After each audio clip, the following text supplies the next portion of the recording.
La mission de la CEDEAO dans la crise post-électorale en Côte d'Ivoire est un échec, conclut l'opposition qui maintient l'appel à la désobéissance civile. On en parle dans un instant.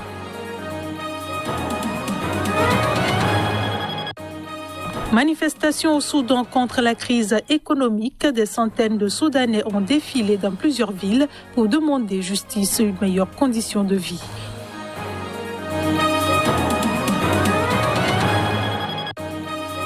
Et puis à 13 jours de la présidentielle américaine, Donald Trump et Kamala Harris étaient en Caroline du Nord, état clé de l'élection. Le dernier duel entre Trump et Biden est prévu ce jeudi. Merci de votre fidélité à Sika TV et bienvenue dans ce journal. L'opposition ivoirienne a affirmé que la mission de médiation ouest-africaine dans le cadre de l'élection présidentielle en Côte d'Ivoire a été un échec, se disant cependant toujours ouverte à une médiation internationale. La mission de la CEDEAO en Côte d'Ivoire, après avoir rencontré les différents acteurs, a exhorté les candidats à la présidentielle du PDCI et du FPI à reconsidérer sérieusement la décision de boycotter l'élection et l'appel à leurs partisans à se lancer dans la désobéissance civile pour protester contre le processus électoral. L'opposition a été invitée à œuvrer de façon sérieuse pour parvenir à un consensus sur le processus électoral. Les partis de l'opposition jugent d'échec la médiation de la mission ouest-africaine. Contrairement à nos aspirations, à nos attentes, que la CEDEAO pourrait nous permettre d'avancer, cette mission a marqué une sorte d'impuissance face aux revendications de l'opposition, et une sorte d'impuissance à amener le gouvernement, le chef de l'État et sa coalition politique à faire des concessions. Nous réitérons notre disponibilité et notre ouverture à la négociation et à la facilitation internationale et voulons réaffirmer que nous ne serons ouverts à ces négociations que dans un cadre de facilitation internationale. Pascal Affi-N'Guessan a appelé ses militants à rester actifs dans la désobéissance civile en vue de la présidentielle du 31 octobre et a insisté qu'elle doit s'intensifier de façon pacifique suite aux violences qui secouent le pays ces derniers jours. Le président de la Commission de l'Union africaine, Moussa Faki Mahamat, a condamné fermement les violences qui ont éclaté le 20 octobre dernier pendant des manifestations à Lagos, au Nigeria, lesquelles violences ont fait de multiples morts et blessés. Incendies, heurts, coups de feu sporadiques, la situation restait extrêmement tendue ce mercredi à Lagos, au lendemain de la répression de manifestations pacifiques qui ont fait 12 morts selon Amnesty, et susciter la réprobation internationale. Le président de la Commission de l'Union africaine, Moussa Faki Mahamat, condamne fermement les violences. Mais il ne fait aucune allusion au fait que l'armée est accusée par de multiples sources d'avoir ouvert le feu sur des manifestants pacifiques. Le président de la Commission a appelé tous les acteurs politiques et sociaux à rejeter l'utilisation de la violence et à respecter les droits humains et l'état de droit. Moussa Faki Mahamat encourage par ailleurs toutes les parties à privilégier le dialogue dans le but de parvenir à une désescalade et de trouver des réformes durables et concrètes. Le chef de l'exécutif de l'organisation continentale se félicite également du démantèlement par le gouvernement fédéral du Nigeria de la brigade spéciale de répression des vols, SARS, une unité controversée de la police à l'origine du mouvement de protestation entamé début octobre. Selon Amnesty International, 10 personnes sont mortes au péage de Lekki, dans le sud de Lagos, où l'armée a ouvert le feu sur des milliers de manifestants aux alentours de 19h. À Alaoussa, quartier du centre de Lagos, où un autre rassemblement pacifique avait été organisé, au moins 2 manifestants ont été tués et un gravement blessé par des tirs des forces de l'ordre, toujours d'après l'ONG de défense des droits de l'homme.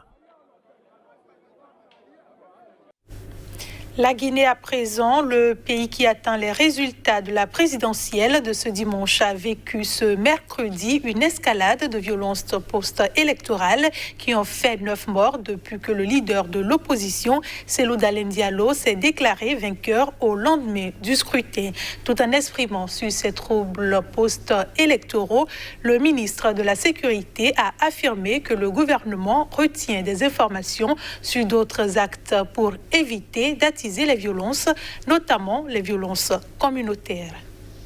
4 corps à Conakry, 4 corps de victimes d'armes à feu ont été déposés dans les morgues de l'hôpital de Donka et de Ignazdine. 1 mort par arme blanche et 2 autres par arme à feu calibre 12 ont été enregistrés à Kissidougou. Là, on vient de m'annoncer qu'à Koya, un citoyen de la localité a été abattu au calibre 12. Un policier a été lynché à mort à Bambeto et un autre poignardé à la cimenterie. Ces jours ne sont pas en danger pour le moment et plusieurs autres agents des forces de l'ordre ont été blessés, certains grièvement.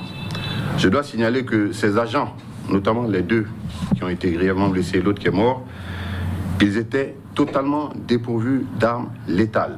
S'agissant du domicile de M. Cellou Dalein Diallo, c'est pour des raisons de sécurité, de part et d'autre, qu'un dispositif est mis en place. Et la suite des événements vous en donnera sans doute plus, mais je ne souhaite pas m'étendre sur cette partie-là, parce que la situation est suffisamment tendue pour ne pas rajouter des informations qui pourraient exacerber les tensions. Je dois dire qu'il existe d'autres actes qui sont en train d'être menés actuellement sur le territoire national, que nous retenons volontairement, justement par responsabilité, pour ne pas attiser les violences, et notamment les violences communautaires. Des Soudanais ont brûlé des pneus et scandé des slogans dans les rues de Khartoum lors d'une manifestation contre les difficultés économiques dans leur pays. Une manifestation fortement encadrée par les forces de sécurité, largement présente pour empêcher un rassemblement massif.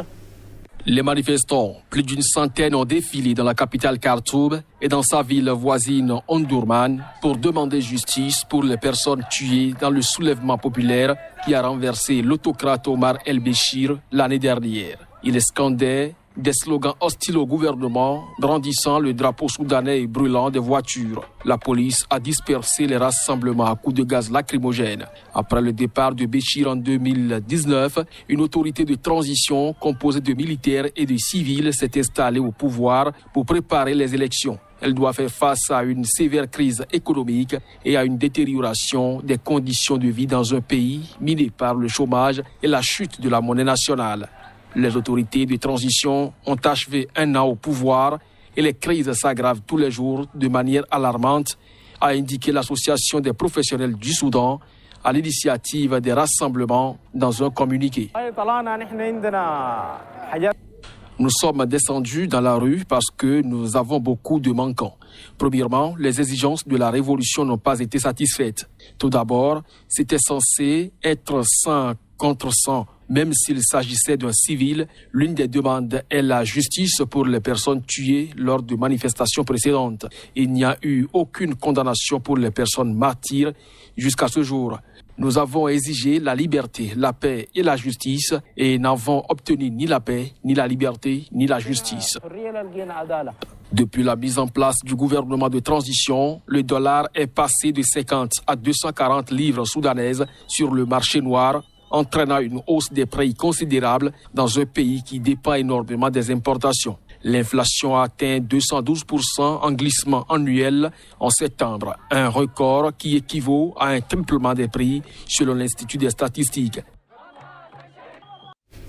Je le disais en titre, à 13 jours de la présidentielle américaine, Donald Trump était en Caroline du Nord, état clé de l'élection.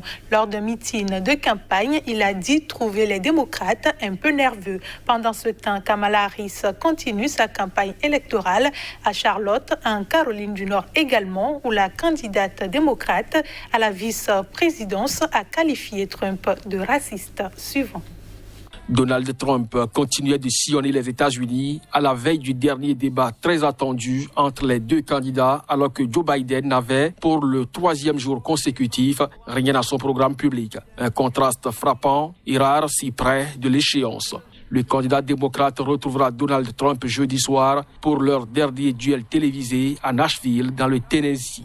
Leur premier débat, fin septembre, avait tourné au pugilat. Et rien n'indique que le ton sera cette fois-ci moins agressif. Le républicain a accentué ses attaques personnelles contre son adversaire. Il martèle depuis plusieurs semaines, sans éléments concrets à l'appui, que la famille Biden est une entreprise criminelle. Quant à la colistière de Joe Biden, Kamala Harris, elle continue sa campagne en Caroline du Nord et s'est à nouveau attaquée à la gestion du Covid-19 par Donald Trump, qu'elle qualifie de raciste. En 13 jours, vous voyez ce qui se passe. Vous voyez, il commence à être un peu nerveux. Vous savez, les démocrates, tous ces gens avec qui nous avons eu affaire, ils commencent à être un peu nerveux, n'est-ce pas? They're getting a little bit nervous, aren't they? Sleepy Joe Biden has handed control of his party. Joe Biden, l'endormi, a confié le contrôle de son parti à des socialistes, des communistes, des marxistes et des extrémistes de gauche. Et ceux-ci sont remplis de haine, de venin et de rage. We know Donald Trump. Nous savons que Donald Trump était informé de la nature du coronavirus dès le 28 janvier. Vous imaginez si on avait su le 28 janvier ce qu'on sait aujourd'hui? Pouvez-vous imaginer comment vous, en tant que parent ou propriétaire d'une petite entreprise, auriez pu vous préparer votre famille, les personnes qui comptent sur vous? Your family, the people who rely on you. L'ancien président américain Barack Obama a appelé mercredi les démocrates à ne pas faire preuve de complaisance et à se mobiliser en masse pour permettre à Joe Biden de l'emporter face à Donald Trump le 3 novembre. Ce sera tout pour cette édition. Merci de votre fidélité et bonne suite de programmes sur Sika TV.